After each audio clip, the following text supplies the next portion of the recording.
안녕하세요. 2025년 9월 25일 목요일 매일 성경 말씀 묵상 시간입니다. 오늘 함께 읽고 나눌 말씀은 역대하 8장 17절에서 9장 12절입니다. 새 번역으로 읽도록 하겠습니다. 그때에 솔로몬이 에돔 땅의 성읍인 에시온게벨 항구와 엘롯 항구로 갔더니 히람이 신하들을 시켜서 솔로몬에게 상선들을 보내고 바다에 노련한 부하들도 보냈다. 그들은 솔로몬의 부하들과 함께 오빌로 가서 거기에서 금 450달란트를 실어다가 솔로몬에게 바쳤다. 스바의 여왕이 솔로몬의 명성을 듣고 여러 가지 어려운 질문으로 그를 시험하여 보려고 예루살렘으로 그를 찾아왔다. 그는 많은 수행원을 데리고 또 여러 가지 향료와 많은 금과 보석들을 낙타에 싣고 왔다. 그는 솔로몬에게 이르자 마음속에 품고 있는 온갖 것들을 다 물어보았다. 솔로몬은 여왕이 묻는 모든 물음에 척척 대답하였다. 솔로몬이 몰라서 여왕에게 대답하지 못한 것은 하나도 없었다. 스바의 여왕은 솔로몬이 온갖 지혜를 갖추고 있는 것을 확인하고 그가 지은 궁전을 두루 살펴보고 또 왕의 상에 오른 요리와 신하들이 둘러앉은 모습과 그의 관리들이 일하는 모습과 그들이 입은 제복과 술잔을 받들어 올리는 시종들과 그들이 입은 제복과 주님의 성전에서 드리는 번제물을 보고 나서 넋을 잃었다. 여왕이 왕에게 말하였다. 임금님께서 이루신 업적과 임금님의 지혜에 관한 소문을 내가 내 나라에서 이미 들었지만 와서 보니 과연 들은 소문이 모두 사실입니다. 내가 여기 오기 전까지는 그 소문을 믿지 못하였는데 내 눈으로 직접 확인하고 보니 오히려 내가 들은 소문은 사실의 절반도 안 되는 것 같습니다. 임금님께서는 내가 들은 소문보다 훨씬 뛰어나신 분이십니다. 임금님의 백성은 참으로 행복한 사람들입니다. 임금님 앞에 서서 늘 임금님의 지혜를 배우는 임금님의 신하들 또한 참으로 행복하다 아니할 수 없습니다. 주 임금님의 하나님께 찬양을 돌립니다. 하나님께서는 임금님을 좋아하셔서 임금님을 그의 보좌에 앉히시고 주 하나님을 받드는 왕으로 삼으셨습니다. 임금님의 하나님께서는 이스라엘을 사랑하셔서 그들을 영원히 굳게 세우시려고 임금님을 그들 위에 왕으로 세우시고 공평과 정의로 다스리게 하셨습니다. 그런 다음에 여왕은 금 120달란트와 아주 많은 향료와 보석을 왕에게 선사하였다. 솔로몬 왕은 스바의 여왕에게서 받은 만큼 그렇게 많은 향료를 다시는 어느 누구에게서도 더 받아본 일이 없다. 히람의 일꾼들과 솔로몬의 일꾼들도 오빌에서 금을 실어왔다. 그들은 100단목과 보석도 가져왔다. 왕은 이 100단목으로 주님의 성전과 왕궁의 계단을 만들고 합창단원이 쓸 수금과 거문고를 만들었다. 이와 같은 100단목은 일찍이 유다 땅에서는 본 일이 없었다. 솔로몬 왕은 스바의 여왕이 가져온 것보다 더 많이 주었을 뿐만 아니라 여왕이 요구하는 대로 가지고 싶어 하는 것은 모두 주었다. 여왕은 신하들과 함께 자기의 나라로 돌아갔다. 아멘. 오늘은 역대하 8장 17절부터 9장 12절까지의 말씀을 함께 묵상하겠습니다. 오늘 본문은 역대하 1장에서 9장에 걸친 솔로몬의 통치에 관한 기록을 마무리하는 대목입니다. 1장에서와 마찬가지로 하나님께서 주신 지혜와 부가 중심 주제로 다시 한번 이 본문에서 강조됩니다. 먼저 큰 배경을 간단히 정리하겠습니다. 이번 역대기 묵상을 통해 반복적으로 들으셨겠지만 역대기서는 포로기 이후의 공동체를 격려하기 위해 기록되었습니다. 하나님께서 다윗과 맺으신 언약에 여전히 신실하시며 그리고 성전과 예배를 통해 열방 앞에서 하나님의 영광을 드러내신다는 메시지를 전하는 책입니다. 그래서 오늘 본문에서 보이는 솔로몬의 국제적인 명성과 스바 여왕의 찬양도 결국 하나님의 이름이 드러난 증거로 해석할 수 있습니다. 이제 앞선 문맥을 간단히 살펴보겠습니다. 8장에서 솔로몬은 성전과 왕궁을 완공하고 행정과 인력을 재정비했고 또 제사장과 레위인을 배치하여서 모세의 명령대로 예배의 질서를 세웠습니다. 요약하면 하나님의 임재의 공간이 견고해지고 나라 운영의 기반이 안정된 상태가 오늘 본문의 배경입니다. 그리고 이제 그 내적인 질서가 대외로 이스라엘 밖으로 흘러나갑니다.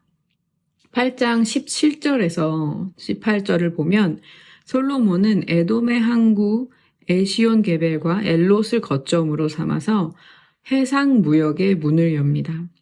두로의 왕 히람은 숙련된 선원과 상선을 보내 공동적으로 항해를 돕고 배들은 오빌까지 다녀와 금 450달란트를 가져옵니다.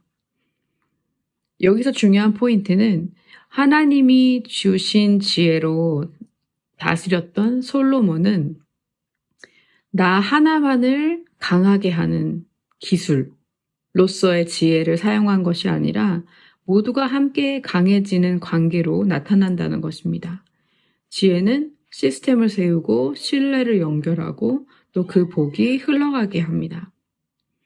그리고 이 소식은 멀리 스바까지 퍼집니다. 9장 1절에는 스바의 여왕이 솔로몬의 명성을 듣고 예루살렘을 찾아오는 이야기가 기록되어 있습니다. 역대기서는 그 명성을 여호와의 이름과 관련된 명성이라고 분명히 말합니다. 여왕은 긴 여정을 감수하면서 많은 향료와 금과 보석을 가지고 와서 마음속의 질문들을 모두 던지고 또 솔로몬은 그 질문에 대해 막힘없이 대답합니다. 그런데 여왕을 감동시킨 건 말재주가 아니었습니다. 그의 대답도 물론 한 몫을 했겠지만 그녀가 본 것은 그의 눈에 보여지는 질서로 가득 찬 궁전과 또 성전의 모습이었습니다. 왕의 상에 오르는 음식의 품격이나 신하들의 자리나 배치 또 제복 같은 그런 모습들, 그리고 술 관원들의 세심한 섬김, 그리고 정돈되어진 예배의 모습, 성전의 모습들이 이 모든 것을 통해서 여왕으로 하여금 이렇게 고백하게 합니다. 내가 들은 소문은 절반도 못 된다고 말이죠. 여기서 우리는 성경이 가르치는 지혜의 정의가 무엇인지 다시 한번 보게 됩니다. 지혜는 지식의 양이 아니라 삶과 예배의 질서로 보여진다는 것이죠.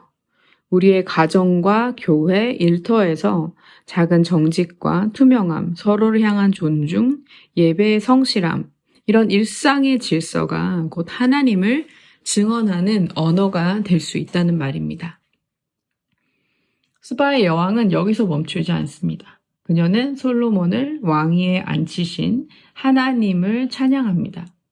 하나님께서 솔로몬을 그의 보좌에 앉히시고 이스라엘을 사랑하셔서 그들을 영원히 굳게 세우시려고 솔로몬을 그들의 위에 왕으로 세우고 공평과 정의로 다스리게 하셨다고 말합니다.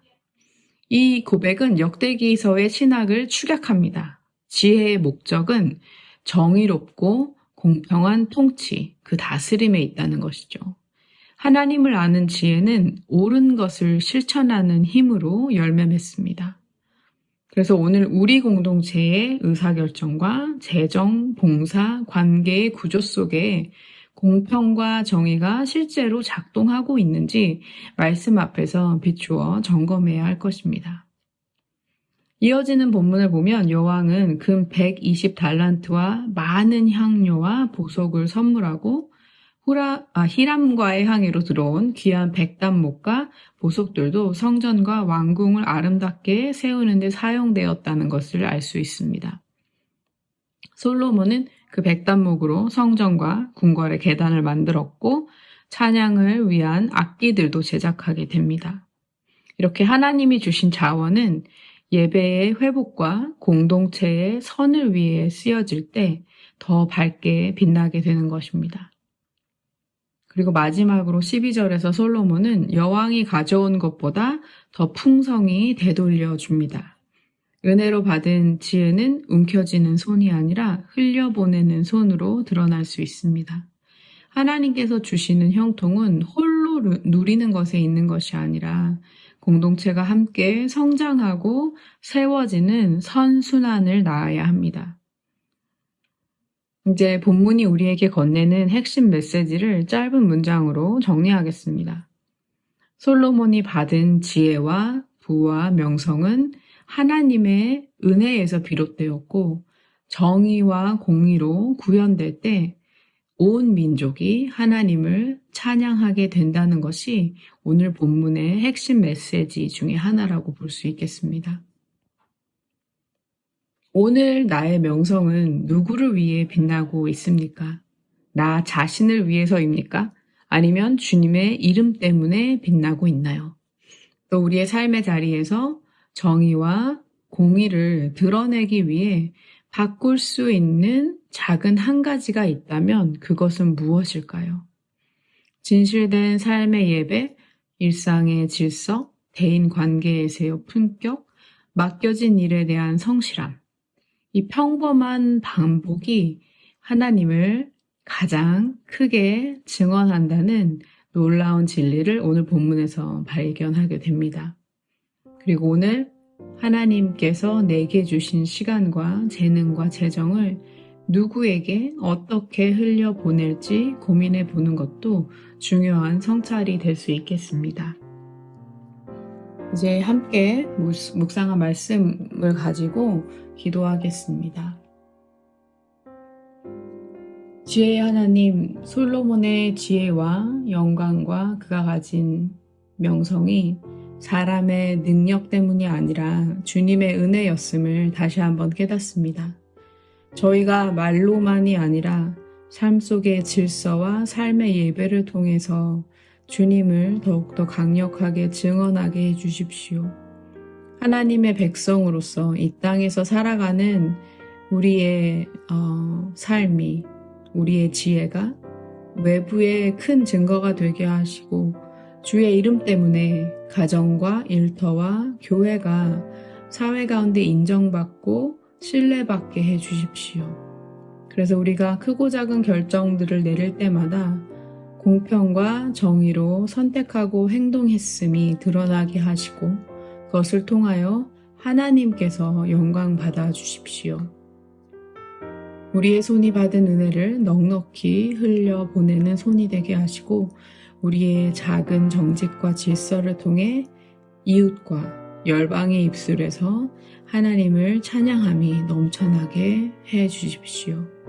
그러한 삶을 살 수 있도록 성령님, 우리 한 사람 한 사람을 이끌어 주시기를 간절히 기도합니다. 좋으신 예수 그리스도의 이름으로 기도했습니다. 아멘.